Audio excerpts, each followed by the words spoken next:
여전히 위협과 살기가 등등하여 대제사장에게 가서 다메섹 여러 회당에 가져갈 공문을 청하니, 이는 만일 그 도를 따르는 사람을 만나면 남녀를 막론하고 결박하여 예루살렘으로 잡아오려 함이라.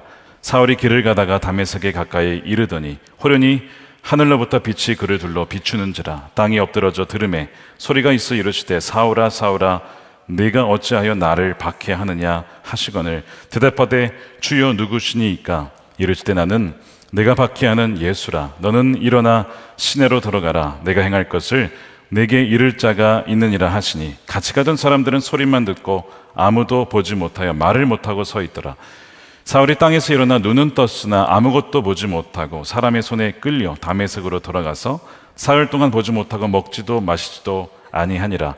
그때에 다메섹에 아나니아라 하는 제자가 있더니 주께서 환상 중에 불러 이르시되, 아나니아야 하시거늘, 대답하되 주여 내가 여기 있나이다 하니, 주께서 이르시되 일어나 직가라 하는 거리로 가서 유다의 집에서 다소 사람 사울이라 하는 사람을 찾으라. 그가 기도하는 중이니라.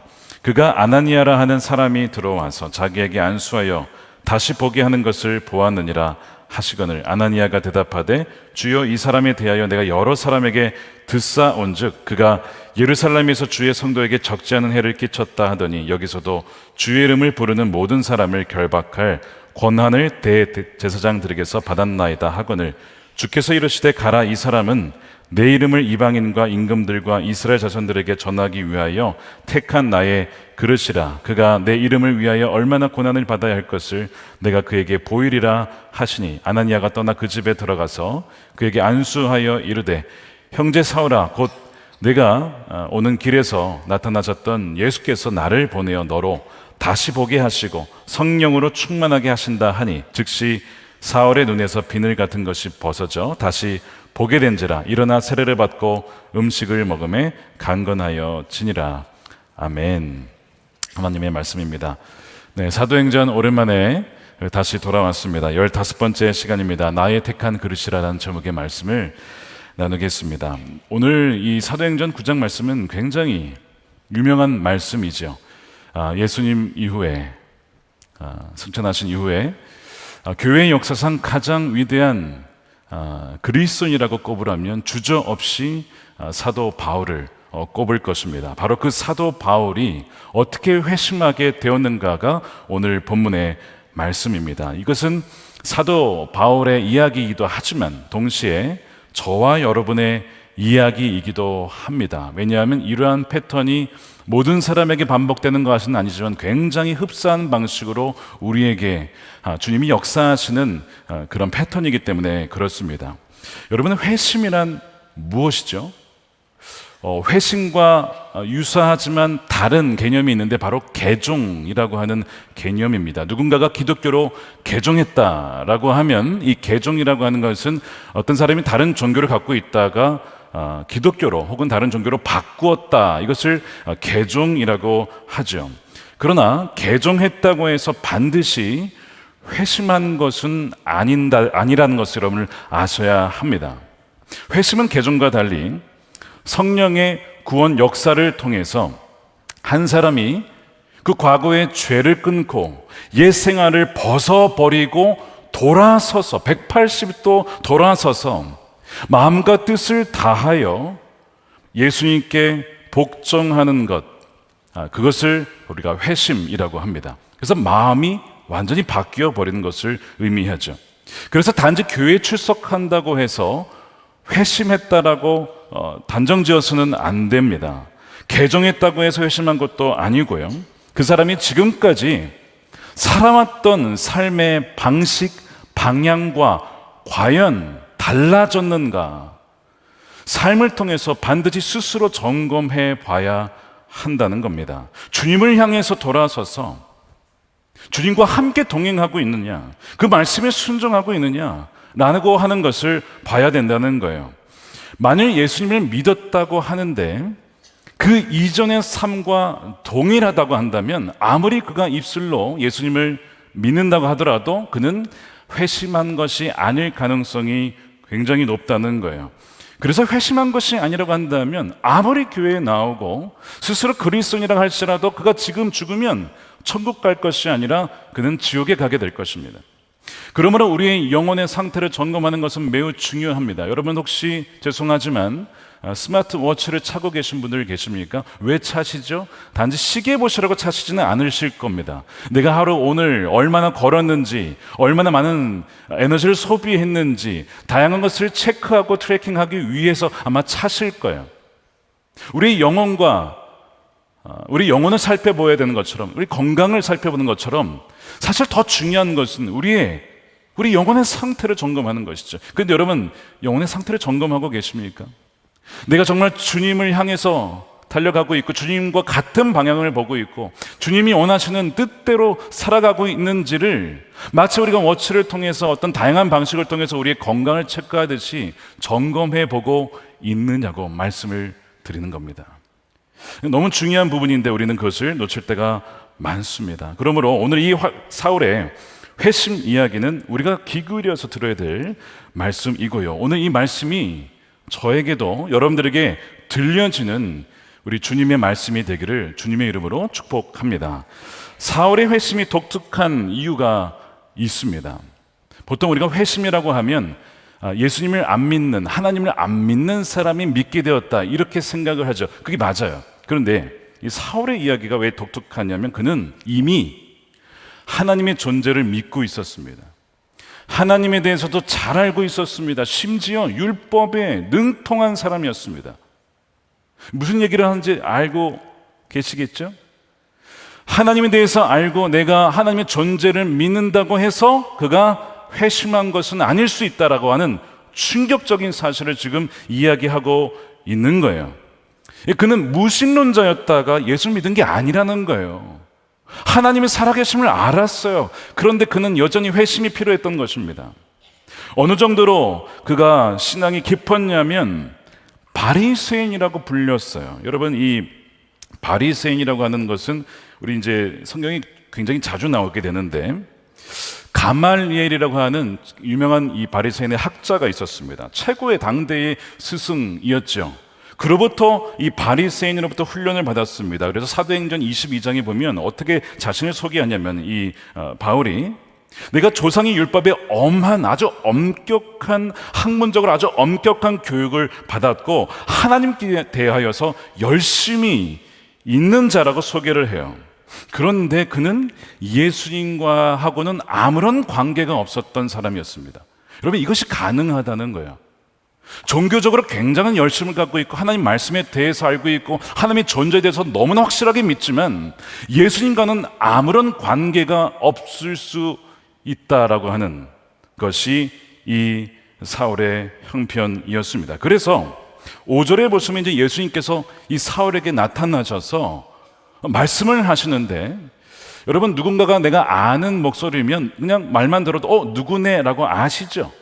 아마 이제 저의 목소리를 자주 들으신 분은 제가 얘기를 하면 김다희 목사님 목소리네 아마 아실 거예요. 그런 거와 비슷하게 만일 이 사울이 예수님을 알았다면 예수님의 음성이 들렸을 때에 예수님이시군요 알았을 텐데요.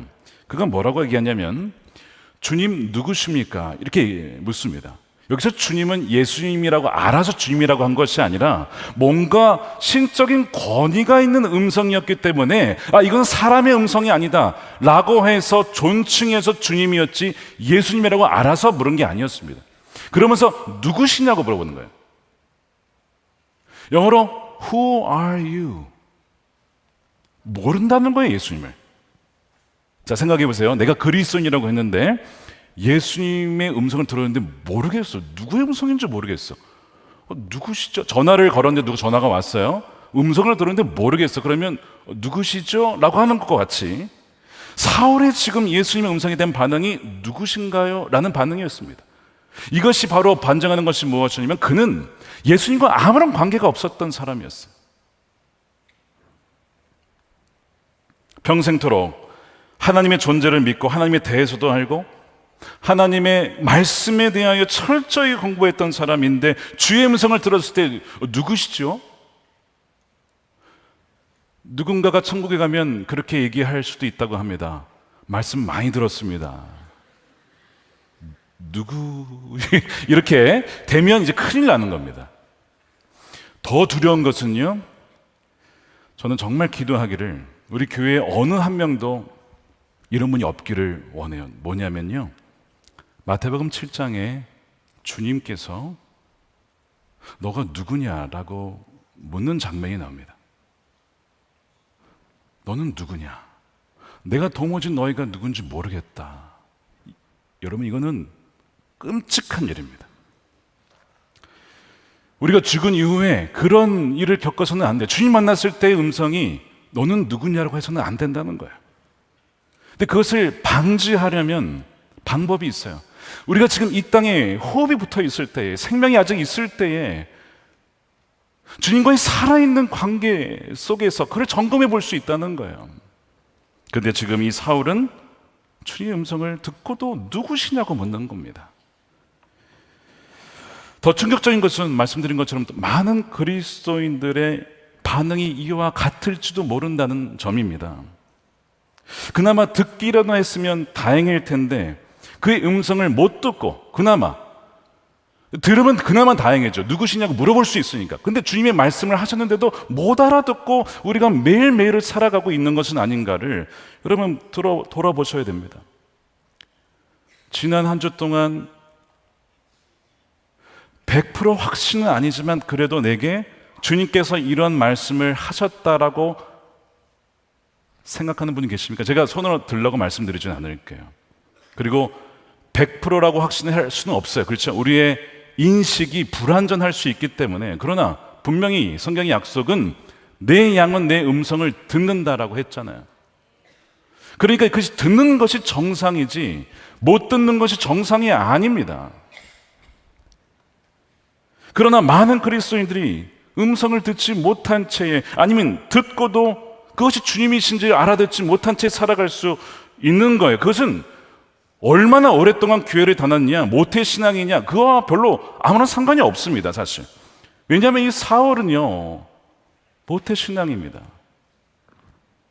사울은 주님의 음성을 듣고도 그분이 누군지 몰랐다는 데 참 충격적인 것이죠. 그리고 이 사울이 바로 지금 우리의 모습인지도 몰라요. 오랜 신앙생활을 했는데 예수님과의 관계는 1도 없는 상태. 종교적 의무는 있어요. 의무. 그래도 내가 주일은 예배는 드려야겠지 라고 하는 의무는 있어요. 근데 주님과의 사랑의 관계가 있느냐? 마치 주님과 내가 연인인 것처럼 주님 사랑합니다, 주님 너무 은혜입니다, 감사합니다 라고 하는 그런 관계가 있느냐? 그게 없을 수도 있어요. 그분과 대화를 해본 적이 없어서 그런 것이죠. 바로 그분들이 회심이 필요한 사람들입니다. 전 참 담임자로서 두려운 것이 있어요. 두려운 것은 주님이 주신 마음일 수도 있고 사탄이 주는 마음일 수도 있어요. 두려움이라고 하는 것은 경건한 두려움도 있기 때문에 그렇습니다. 뭐냐면 제가 늘 말씀드리지만 우리 선한목자교회 성도들 중에 구원받지 못한 채 주님을 만나는 분이 있으면 어떡할까? 그게 가장 두렵습니다. 그리고 그 책임을 저에게 물으실 것이기 때문에 그래요. 그래서 저는 이 말씀을 준비하면서 기도하면서 준비했어요.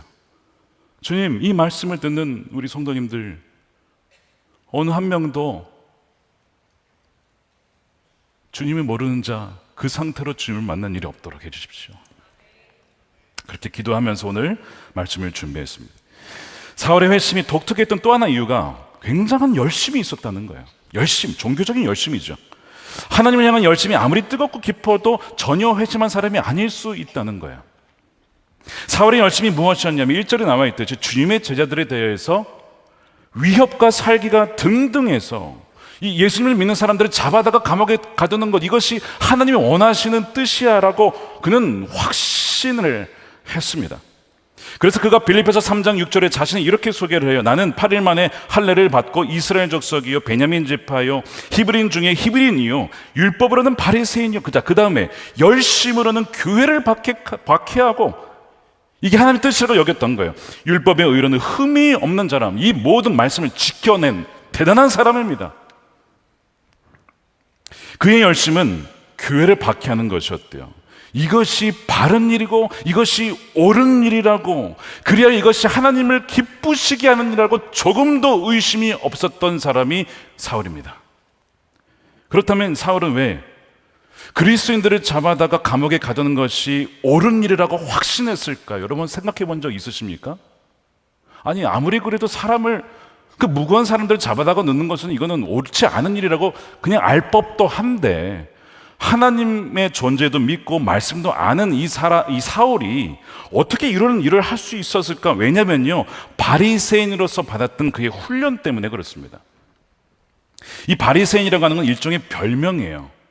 뭐냐면 페르심이라고 하는 단어에서 나온 건데, 쉽게 번역하면 분리된 자들이란 뜻입니다.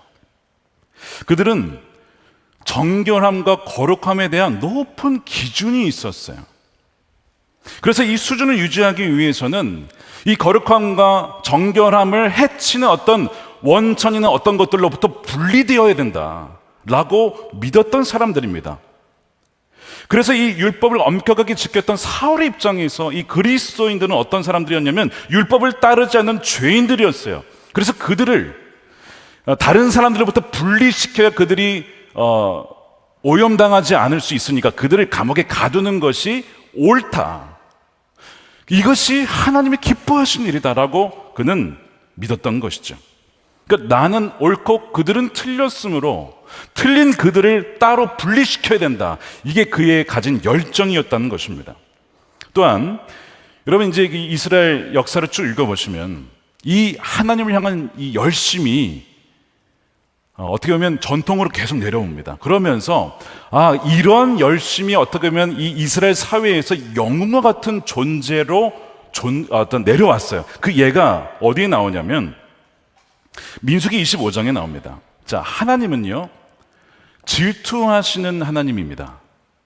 누구를 질투하냐면 하나님 백성이 우상을 숭배할 때에 마치 연인이 다른 연인을 바람피고 막 눈길을 주는 것처럼 그 마음 아파하시면서 질투하시는 그런 하나님이에요. 그러니까 백성들이 우상을 섬기면 안 되는 것이죠. 우상을 섬기는 자들이 있으면 그들을 쳐서 분리를 시키든지 아니면 죽이든지, 이런 열심이 이스라엘 백성들에게는 있었고 또한 율법에도 있었어요. 어떤 일이 있었냐면 민수기 25장입니다. 이스라엘 남자들이 당시에 미디안이라고 하는 모압 여인들과 음행을 벌입니다. 이 발람과 관련된 일인데 어쨌든 그 일 때문에 이스라엘의 전염병이 돌아요. 이 거룩성을 잃어버린 거예요. 그래서 그때 이 전염병이 퍼질 때 이 원인이 뭐지 사람들이 그러고 있었는데 원인을 알았어요. 이스라엘 남자들이 음행을 벌인 거야. 그래서 그 음행을 벌인 사람을 처단을 해야 돼. 사람들이 다 눈치를 보고 있는데 아론의 손자 비느하스가 창을 딱 들더니 한 회막에 들어가서 남자 여자가 그 음행하는 것을 창으로 찔러 죽여버립니다. 잔인하죠. 근데 그 죽이는 순간 어떤 일이 벌어지냐면 전염병이 그쳐요. 그 얘기는 하나님이 이것을 기뻐하셨다라는 거예요. 그게 이제 민수기 25장의 이야기입니다. 그래서 이 비느하스는 어떤 인물이냐면 열심 있는 히어로, 영웅입니다. 이스라엘 백성들에게. 저렇게 해야 되는 거구나. 틀린 것을 다 잘라버리고 죽여버려야 되고 이렇게 해야 하나님이 기뻐하시는구나, 이렇게 생각을 하고 나도 언젠가 저런 인물이 될 거야, 이런 전통이 있었어요. 이 바리새인 전통입니다.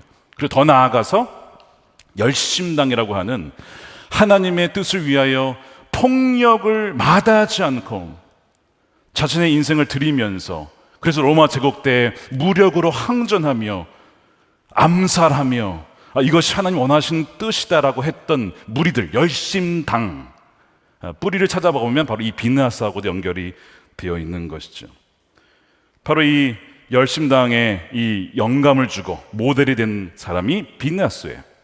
그러니까 사울의 이 열심은 이 비느하스의 전통, 열심을 가진 그 전통을 가지고 있었던 것이죠. 사울은 자신이 그리스도인들을 잡아다 가두는 것이 칭찬받을 일이라고 믿었던 겁니다. 조금도 여기에 의심이 없었고 확고했습니다. 그런데 잘못된 믿음이었어요. 왜곡된 믿음이었어요. 하나님 마음을 아프시게 하는 것이었고 예수님을 박해하는 일이었습니다.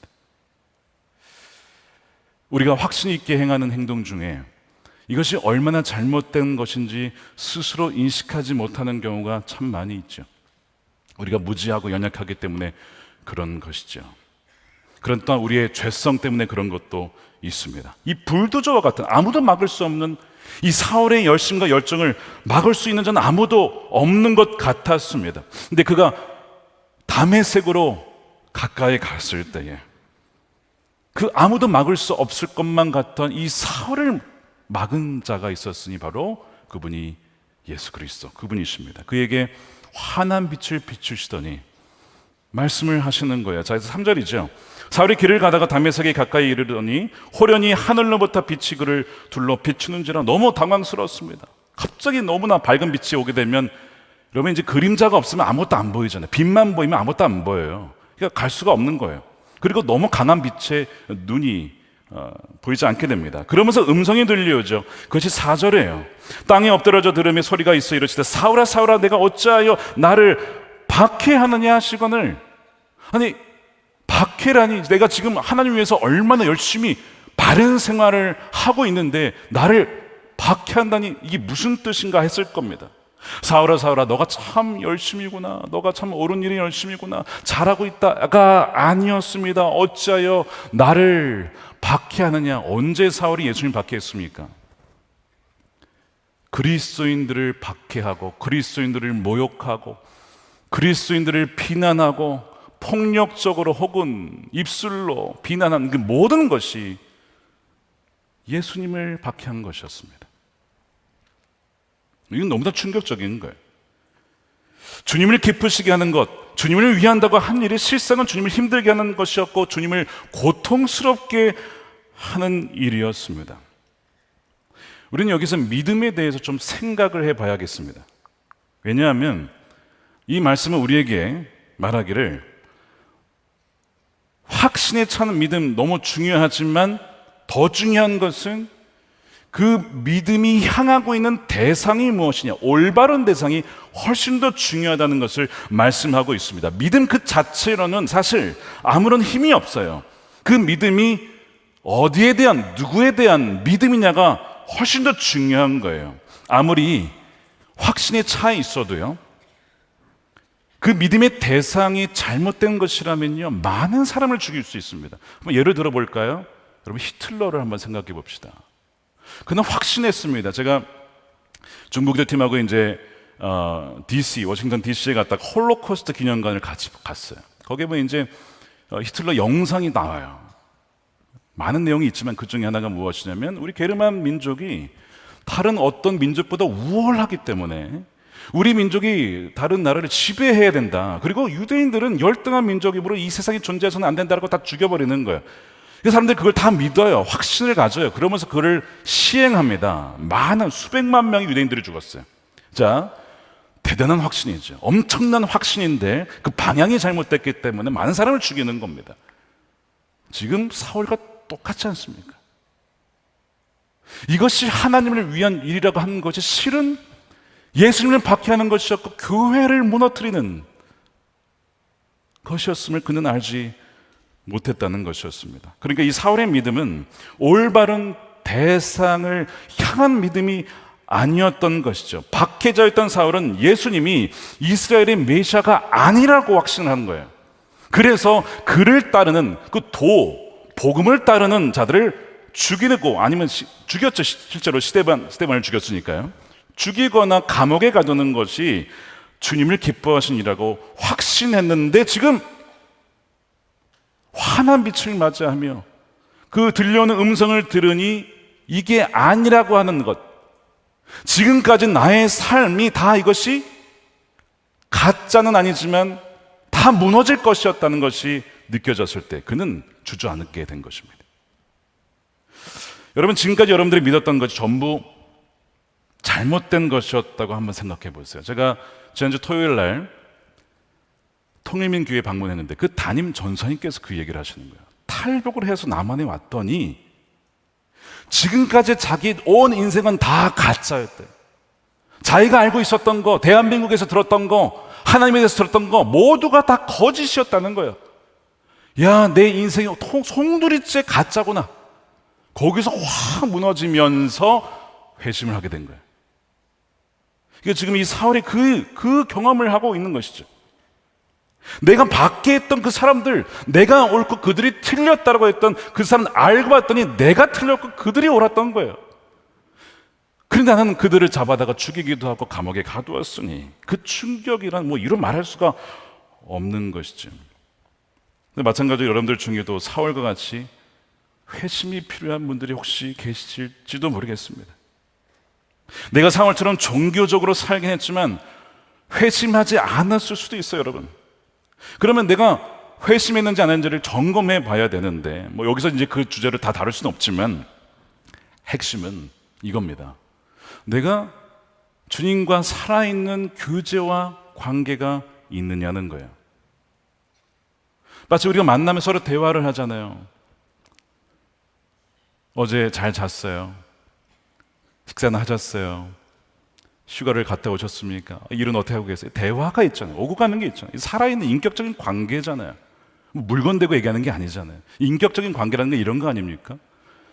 그러니까 내가 예수님과의 그런 관계가 있냐, 그거를 보시면 되는 거예요. 그게 없다고 하면 죄송하지만 회심하지 않았을 수도 있어요. 아니면 회심을 했지만 대화하는 언어를 모르는 거예요.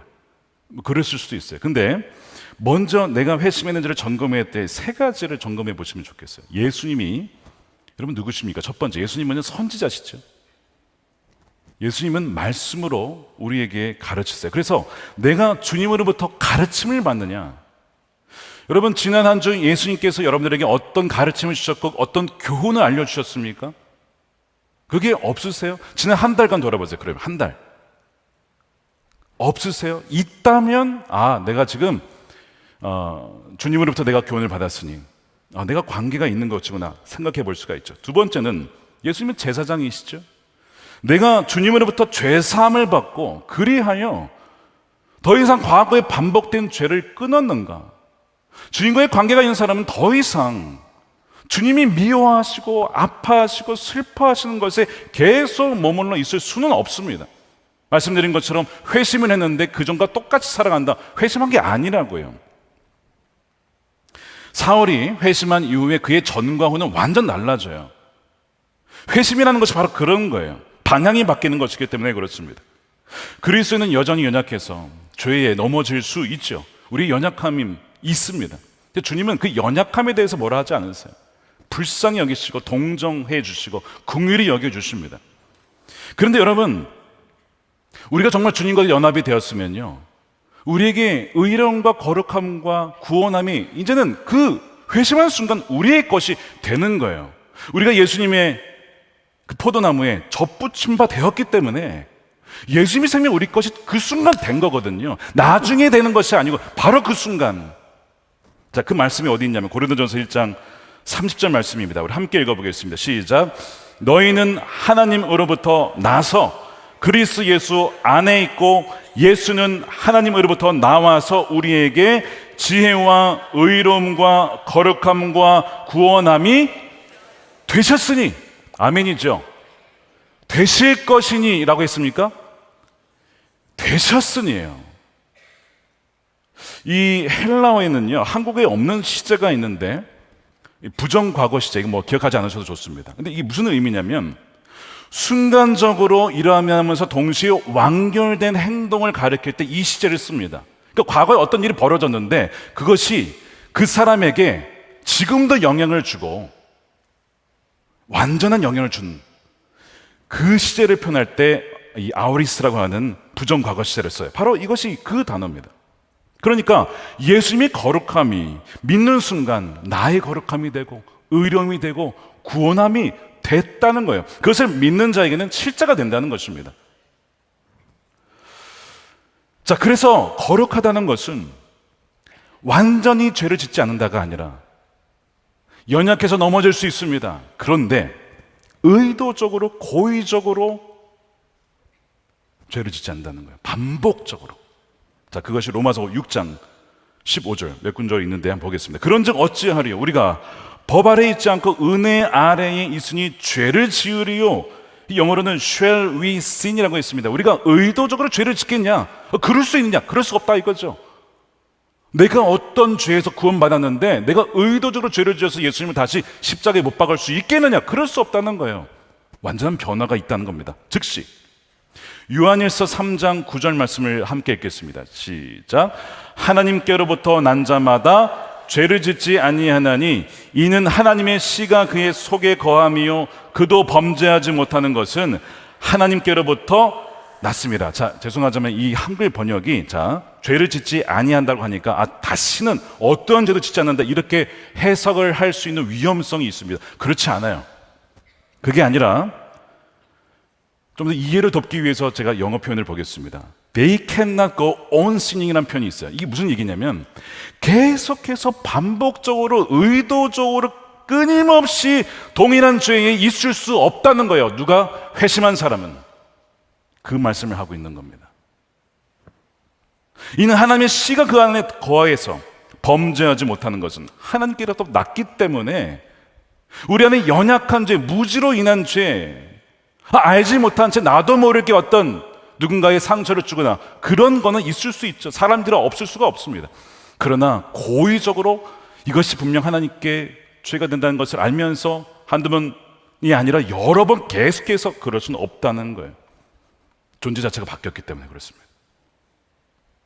제가 미국에 있을 때 어떤 분이 한 간증을 저에게 해주셨어요. 이제 이분이 평생토록 술을 끊지 못하시고 술을 마시는데 이게 이제 술 마시는 게 그치는 게 아니라 술을 마시니까 이제 가족들이나 동료들이나 다른 사람들에게 이제 피해를 주는 말로써 혹은 다른 걸로 이렇게 피해를 주게 되니까 참 쉽지 않은 삶을 살아오셨어요. 이제 술 중독자였던 거예요. 근데 이분이 예수님을 만났는데 그 즉시 바뀐 것이 있대요. 요한복음에 보면 물이 변화해 포도주가 되잖아요. 근데 이분은 포도주가 변화해 물이 된 거예요. 무슨 말인지 아시겠어요? 술 맛이 안 느껴져. 예수 믿는 순간. 그분이 저에게 오시더니 목사님, 저에게는 그 반대의 기적이 일어났습니다. 저는 평생 술을 못 끊을 줄 알았어요. 근데 더 이상 술 맛이 물 맛인데 이거 어떻게 마십니까? 바로 그 즉시 끊어졌고 그 얘기를 하시는데 저는 이제 술을 이렇게 마시지 않으니까 잘 모르겠더라고요. 어떤 그게 느낌인지. 근데 그분의 그 평생 이야기를 들어보니까 이건 엄청난 역사더라고요. 본인이 의지를 끊을 수 있겠냐고요. 그 중독을. 딱 끊어졌다는 거예요. 그래서 저는 든 생각이 말씀에 예수님께서 그의 의로움과 거룩함과 구원함이 되셨기 때문이다라는 것을 그분이 믿은 거죠. 주님과의 연합을 통해서 그분이 영원한 생명이 그의 것이 된 거예요. 여러분, 주님을 만났다고 했는데 변화된 삶이 없다라고 한다면, 그리고 계속해서 옛사람에 머물러 있다라고 한다면 여러분 그럴 수가 없습니다. 그리고 지난주에 고성경 목사님 예를 드신 것처럼 제가 1시간 늦었습니다. 왔는데 트럭이 저를 쾅 치고 가가지고 그래서 늦었습니다. 믿으시겠냐고요. 말이 안 되죠. 하나님과의 이카운트 만남이 있는데 변화가 없다. 안 만났다는 거예요. 그래서 이 두 번째, 제사장이신 주님께서의 그 십자가의 보혈로 제사장이 되어줘서 우리 죄를 사해 주시고 우리 죄를 이기게 하신 그 경험이 있느냐. 세 번째는요, 왕이신 주님의 다스림을 받고 복종하는 삶이 있느냐는 거예요. 주님이 우리의 주님이시죠. 왕이시죠. 그래서 우리로 하여금 누구를 도와줘라 했을 때 우리가 순종할 수 있겠습니까? 야, 너 그래도 1시간 기도해야 되지 않겠니? 네, 기도할게요. 주님이신데 우리로 하여금 기도도 못하게 된다면, 이런 주님은 우리의 주님이 아니시죠. 우리로 하여금 기도를 시킬 수 없다면 주님은 우리의 주님이 아닌 것입니다. 9장 6절에 너는 일어나 시내로 들어가라. 일어나 시내로 들어가라. 그러면 거기서 기다리래요. 내가 행할 것은 너에게 이룰 자가 있느니라. 자, 다 이게 순종이 필요한 거예요. 그래서 이 사울은 일어나서 들어가서 기다립니다. 변화가 즉각 일어나잖아요. 우리가 이제 다음 주 보겠지만 박해져 있던 사울이 이제는 복음을 전하는 사명자로 완전히 180도 바뀌어요. 주님이 여러분의 왕이시라면 그리스도께서 여러분을 다스리게 해야 하고 여러분은 그분께 항복해야 하며 종으로서 주님께 순종해야 합니다. 주님은 우리 연인이 되시기도 하시고 우리 친구가 되기도 하시지만 근본적으로 주님은 우리의 왕이시잖아요. 그분은 그분께서 말씀하실 때 항복하고 순복하고 순종하는 삶이 있는 자가 회심한 사람이죠. A.W. 토저라는 분이 목사님께서 이런 말씀을 하셨어요. 만일 당신이 믿는 주님이 당신을 구원하고 당신을 부르고 당신을 선택하고 당신의 삶을 인도하고 통제할 수 있는 분이 아니라면 그분은 있는 그들의 주님이 아니시다. 여러분에게 주님은 어떤 분이십니까? 여러분으로 하여금 움직이게 하고 순종하게 하실 수 있는 정말 주님이십니까? 아니면 내가 주님을 마음대로 컨트롤하고 소위 주님의 보호자를 막 흔들어가지고 내 뜻대로 막 주님 이렇게 해달라고 막 주님 너무 막 흔들리셔가지고 주님 막 어지러워가지고 막 혹시 그런 분은 아니신가요? 저는 담임자이지만 최고 결정권자는 언제나 주님이시기에 때론 저도 연약하여서 저도 모르게 제가 결정할 때가 있습니다. 그럼 다 주님께 나와서 주님 죄송합니다. 제가 주님께 묻지 않고 결정하고 말았습니다. 용서해 주십시오라고 기도를 하고 어떤 날은 주님께 기도를 해요. 주님 이거 결정을 해야 되는데 어떻게 해야 할지 모르겠습니다. 말씀해 주세요. 그럼 말씀해 주시면 좋은데 말씀이 없으세요. 그 말씀이 없으시면 뭐 하라는 뜻이죠? 기다리라고 하는 것이죠. 딩동댕. 기다려야 됩니다. 다음날 이튿날 3일 4일 기다렸는데 말씀이 없으세요. 그럼 어떻게 해야 돼요? 기다려야 합니다. 딩동댕. 제가 2주 이상을 기다린 적이 있어요. 주님 왜 말씀이 없으십니까? 근데 주는 주님이시기 때문에 주님께서 말씀하지 않으면 저는 움직일 수 없습니다. 결정할 수가 없습니다. 근데 시간이 너무 지나가니까 제가 이제 뭔가를 결정을 하려고 했는데 마음이 여러분 주님이 뜻이 아닌 것을 우리가 하려고 할 때 성령께서 어떻게 하신다? 근심하십니다. 불편해집니다. 마음이. 왜요? 영의 생각은 생명과 평안이라고 로마서 8장이 말씀하잖아요.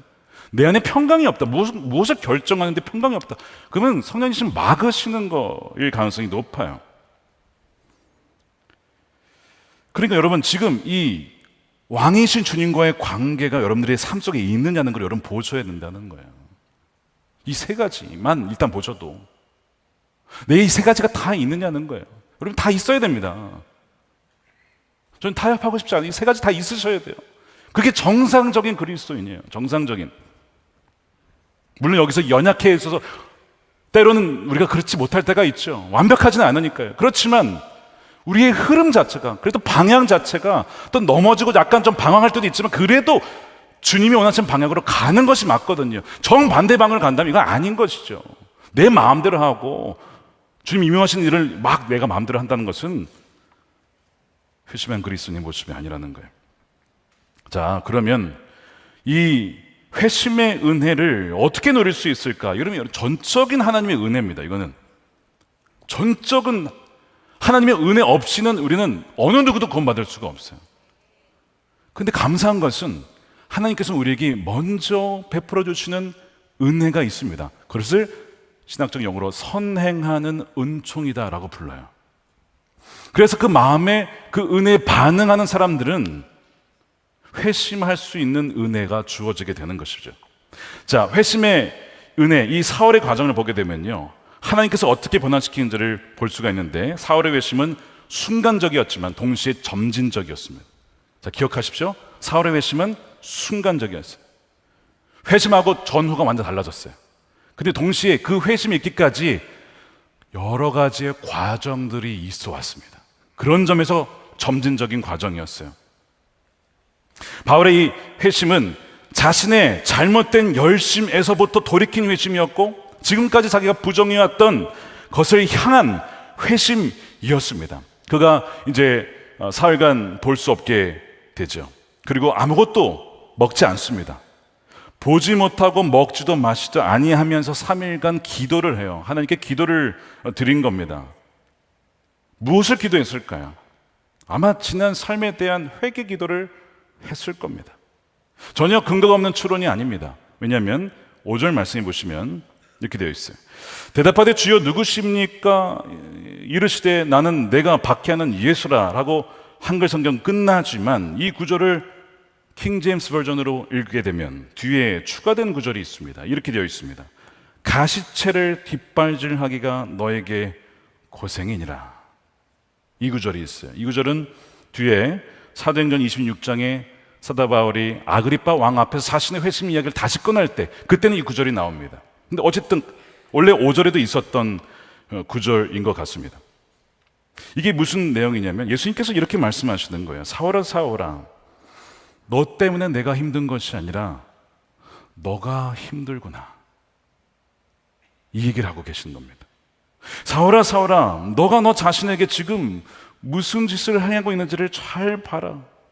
너에게는 지금 기쁨도 없으며 너는 지금 착각에 빠져 있고 너의 영혼을 스스로 해치고 있구나. 이런 의미예요. 왜 그러냐?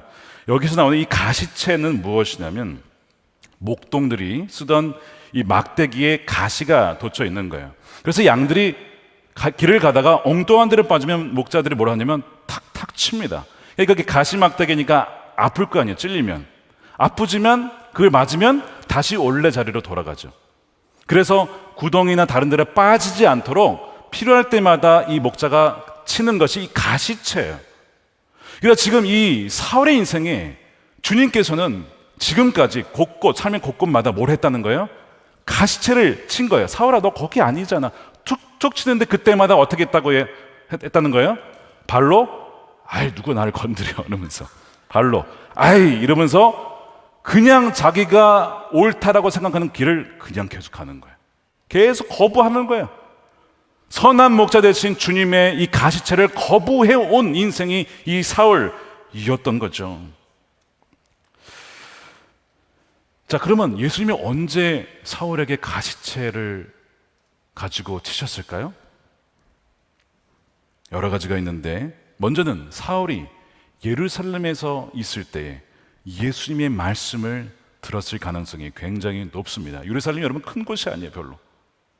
그러니까 거기에 가면 거기에서 예수님에 대한 이야기, 그리고 바리새인으로서 반드시 말씀을 들었을 것입니다. 그런데 무시하는 것이죠.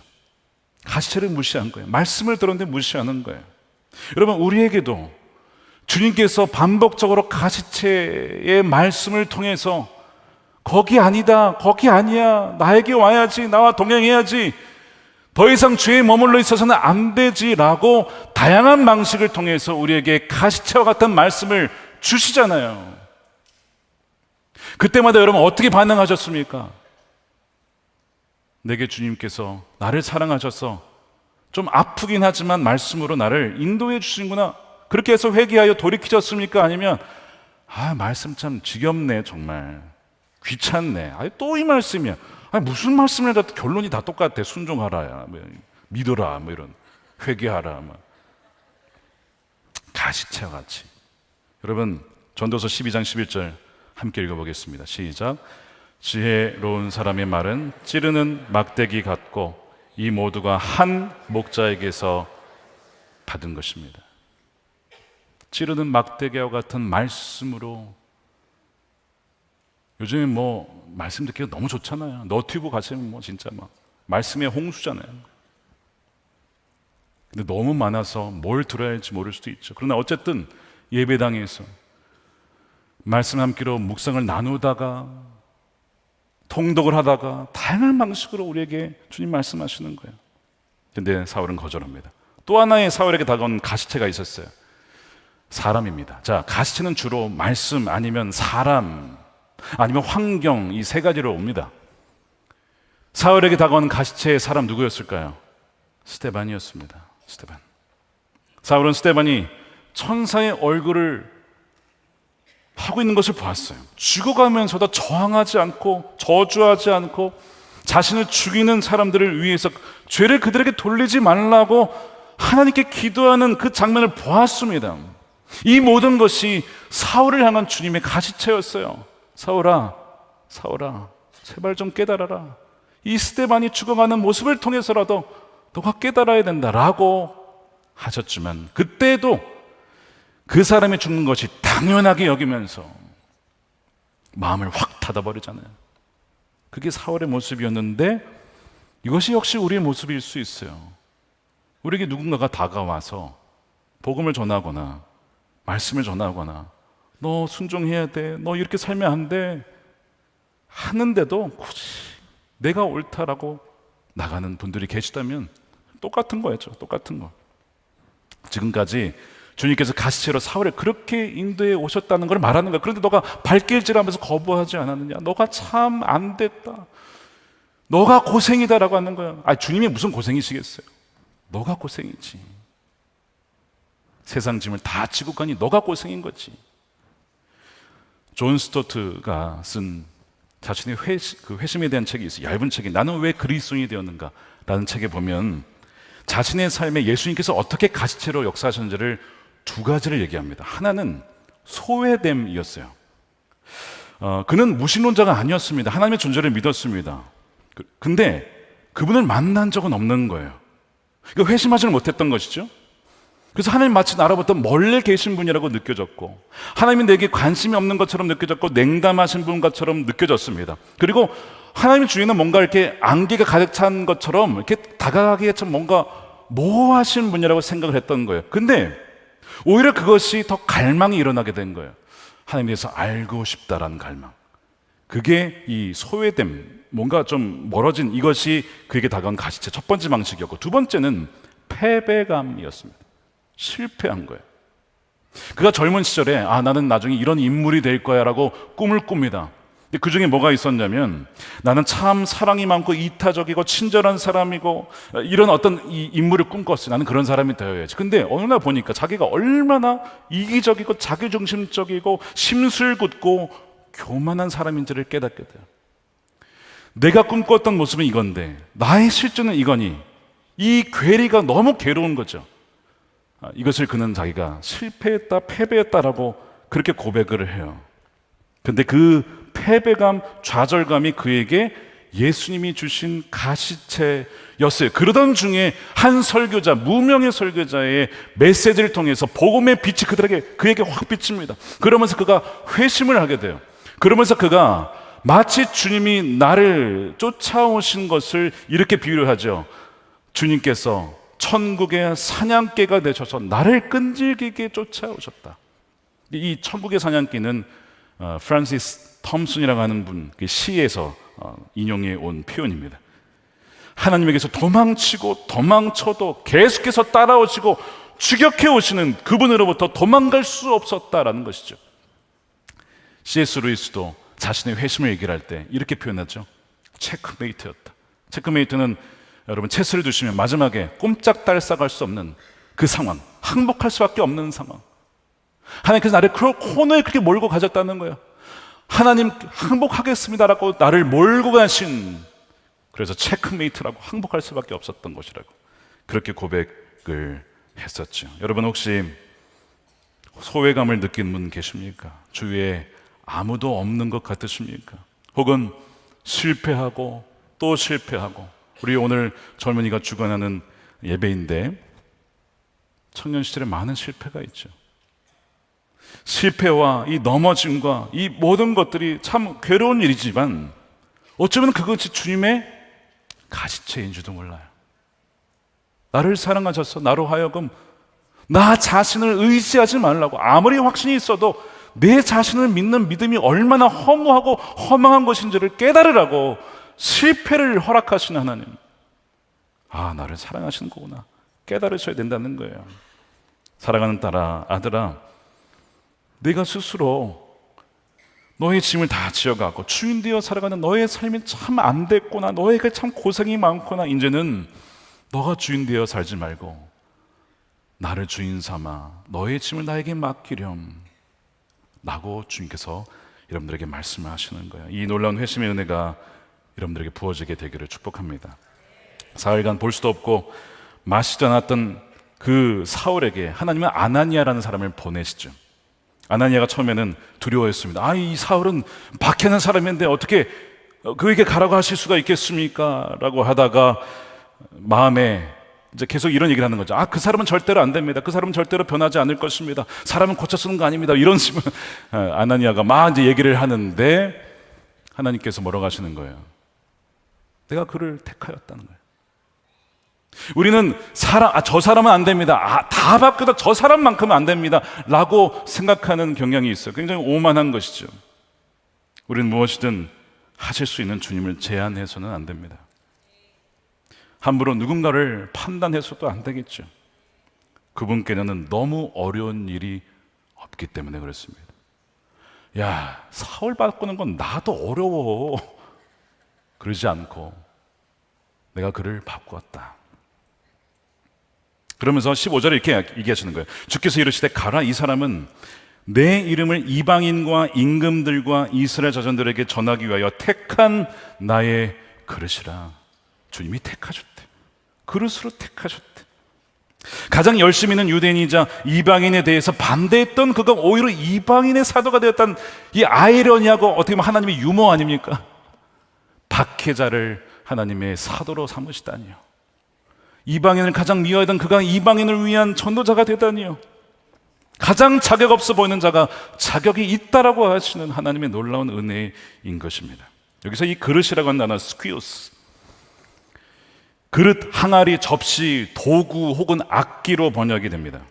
무엇인가를 담아내고 운반하고 전달하는 도구죠. 복음을 담고 예수 그리스도 그 보배 대신 주님을 담아내어서 그 그릇이 깨어지면 보배만 드러나게 되어주는 그 인생으로 내가 너를 택했다, 그를 택했다라고 말씀하시는 거예요. 특별히 이방인을 위해서. 두 번째, 임금들, 그러니까 권력자들이나 정치인들이나 정말 세상에 큰 영향을 미치는 이들에게 복음을 증거하게 하는 자로 특별히 삼으셨다라는 것을 말씀하고 있어요. 자, 이 말씀을 통해서 우리가 이제 정리를 하면서 주님께서는 주의 특별한 목적을 위해서 각기 다른 그릇들을 다 만드셨구나. 모두가 다 같은 사명이 아니구나. 하나님 다 다르게 지으셨다는 거예요. 이 바울은 베드로가 아니고 베드로는 바울이 아니고 바울은 아나니아가 아니고 이런 식으로 다 다르게 쓰임에 맞게 그릇을 지은 거예요. 그러니까 우리는 비교할 이유가 아무것도 없어요. 왜냐하면 여러분들은요, 온 지구상에 여러분밖에 없어요. 똑같은 사람이 단 한 명도 없습니다.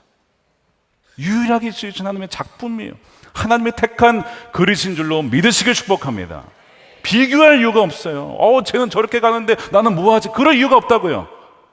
여러분의 역할, 여러분의 그릇은 다른 사람이 대체될 수 있는 게 아니라는 것입니다.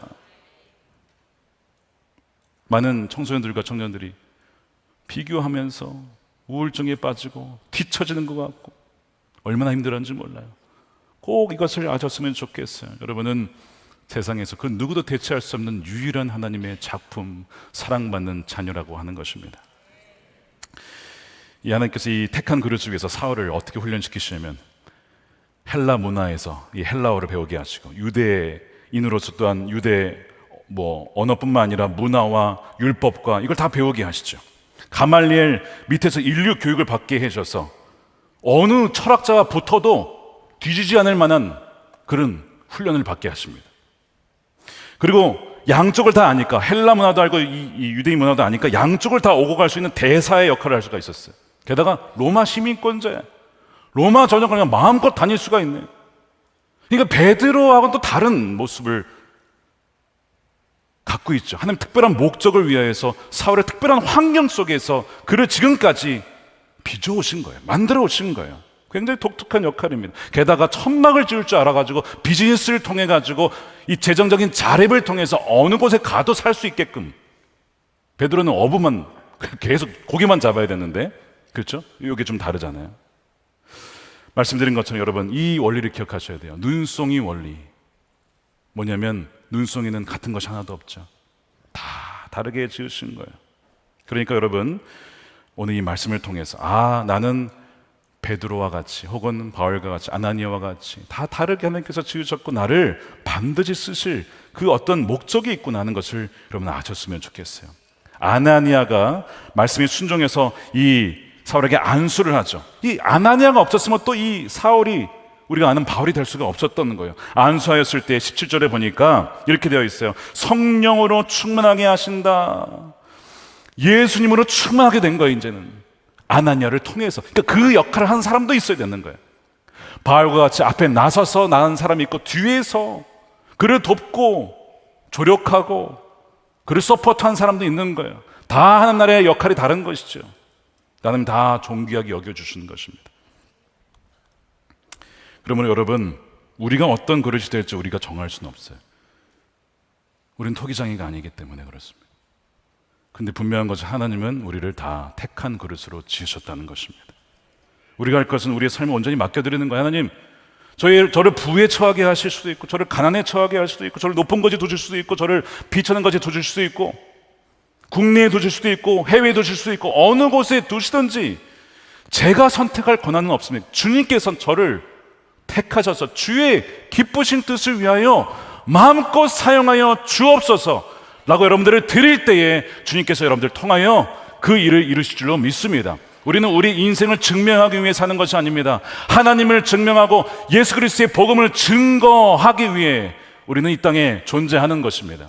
우리가 그 사명을 분명히 알아야 된다는 것이죠. 자, 그래서 오늘 사울의 회심 이야기가 저와 여러분의 이야기인 이유가 디모데전서 1장 16절에 나옵니다. 하나님께서는 나에게, 이제 이 사도 바울의 이야기죠, 나에게 자비를 베푸셨습니다. 그 뜻은 그리스도 예수께서 끝없이 참아주심의 한 사례, 그러니까 지금까지 계속 가시를 쳤지만 거부해왔잖아요. 끝없이 참아주심의 한 사례를 먼저 나에게 드러내 보임으로써 앞으로 예수를 믿고, 우리와 같은 이들이죠, 앞으로 예수를 믿고 영생을 얻으려고 한 사람들의 본보기로 삼으시려는 것입니다. 나와 같이 박해자요 계속 주님을 거부한 이도 나를 택한 그릇으로 삼아서 쓰시는 그런 나의 인생도 있었으니, 앞으로 예수 믿는 사람들 중에서 나는 안 된다, 나는 쓸모없다, 나는 버림받았다, 내가 뭘 하겠냐 라고 하는 그 모든 이들도 잊지 말라는 겁니다. 주님이 얼마나 당신들을 사랑하시고 택하시고 그릇으로 삼아주셨는지를 믿으러가는 하는 것이죠. 오늘 우리가 이 말씀을 왜 묵상을 하고 있을까요? 말씀드린 것처럼 아직 회심치 않은 분들에게 회심케 하셔서 영생을 주시려고 하시는 것입니다. 또한 어떤 분들에게는 내가 회심은 했지만 내가 뭘 위해 살아야 될지 모르겠다. 주님이 나를 택한 그릇으로 삼아주셔서 나를 온전히 주님께 맡기면 주님의 기쁘신 뜻을 위해서 나를 사용하시겠구나 를 알게 하시고, 그 본보기로 이 사울의 이야기를 오늘 우리에게 들려주신 줄로 믿습니다. 제가 마지막 이야기만 하고 마칠게요. 저희 교회 성도님은 아니신데 어떤 분께서 이메일을 보내주셨어요. 이런 얘기를 하시는 거예요. 최근 저의 자신의 삶이, 이분이 저와 나의 연배가 비슷하신 것 같아요. 남자분이십니다. 답답한 안개 속에 갇혀 있는 것 같다는 겁니다. 자신은 모태신앙이랍니다. 근데 성인이 된 이후에는 교회에 나가지 않으셨대요. 얼마나 마음이 아픕니까? 성인이 되어서 교회를 떠나가는 다음 세대가 참 많이 있어요. 근데 이분도 그랬던 것 같아요. 그래서 세상 속에 묻혀 살았답니다. 하나님에 대한 사랑보다 세상에서의 성공, 인정, 대부분 남자들이 그렇지 않습니까? 거기에 삶의 목표를 두고 부단히 열심히 달렸대. 여러분, 그렇게 열심히 달리면요, 열심히 하면요, 열매가 있어요. 그래서 이분이 젊은 나이에 대표이사가 됩니다. 성공한 거죠. 성공한 거예요. 인정받았습니다. 젊은 나이에 사업에 성공한 거예요. 근데 시간이 지나서 사업에 실패를 합니다. 무너지게 돼요. 빠른 성공만큼 그 빠른 실패가 주는 충격이 어마어마했던 것 같습니다. 오랜 시간 우울증과 절망감에 빠져서 스스로를 방에 가두었답니다. 은둔 생활을 계속했대요. 몇 개월 홀로 어둠 속에서 사는데, 그래도 이분이 모태신앙이니까 내가 이 어둠 속에서 할 수 있는 것이 무엇일까? 어플을 켜서 성경 음성 말씀, 그 사복음서를, 예수님의 음성을 듣는, 그걸 계속 들었대요. 그리고 무한 반복해서 듣다가 어느 날 다시 예배를 회복해야지 해서 종이 가까운 교회에서 예배를 드리게 되셨다는 겁니다. 근데 그때 주님께서 자신의 마음을 계속 만지시더래요. 주님께로 돌아오라는 마음을 주신 것이죠. 그러던 중에 꿈을 꾼 거예요. 이게 이제 포인트입니다. 한 남자가, 자기는 아니에요, 한 남자가 항아리에 웅크리고 갇혀 있더래요. 여러분, 항아리가 뭐 얼마나 크겠습니까? 근데 거기에 사람이 들어가서 웅크리고 앉아 있는 거예요. 주위 사람들이 그를 산채로 항아리에 담아 매장시키려고 하더랍니다. 그래서 이분이 그걸 보고 그분에게 다가가서 위로해 주었대요. 걱정하지 마. 너는 다시 살아나서 목자가 될 거야. 두려워하지 마. 이런 얘기를 해줬대요. 근데 결국 그 남자가 항아리에서 죽게 됩니다. 그리고 볕단으로 이제 덮여져 있는 거예요, 그 시신이. 근데 그 죽었는데도 그게 가서 다시 말씀을 외쳤대요. 일어나라, 너는 죽지 않았어. 목자가 되어 크게 사용될 거야. 근데 그 순간 그 말씀을 들은 그 죽은 남자가 벌떡 일어나더래요, 자리에서. 되살아나서 마구 막 뛰어다니더랍니다. 창백했던 그의 얼굴이 맑은 어린아이 같은 피부로 싹 바뀌게 되고, 그리고 자신과 함께 손을 잡고 한 학교로 가서 교실에 앉은 채, 그리고 이제 꿈에서 깼는데, 이분이 이제 꿈을 잘 꾸는 분이 아니지만 너무 생생한 꿈이라서 이게 뭔가 싶더래요. 제가 이제 이 얘기를 들으면서 저에게만 주신 마음이 있어요. 그 항아리에 갇혀있던 사람이 이분이에요. 그리고 그 말씀을 주신 분은 주님이십니다. 주님께서 그에게 얘기를 하시는 거예요. 항아리에서 나와라. 갇혀있지 말아라. 내가 너를 택하였다. 마치 얘의 삶은 이제 죽었으니까, 거기서 죽은 건 다름없어. 끝난 거야. 이제 끝이구나. 근데 그 말씀을 듣고 살아나요, 다시. 그리고 새 생명이 돌아나게 되죠. 회심을 얘기하는 것이죠. 그러면서 계속 그의 마음에 내가 너를 사용할 것이다.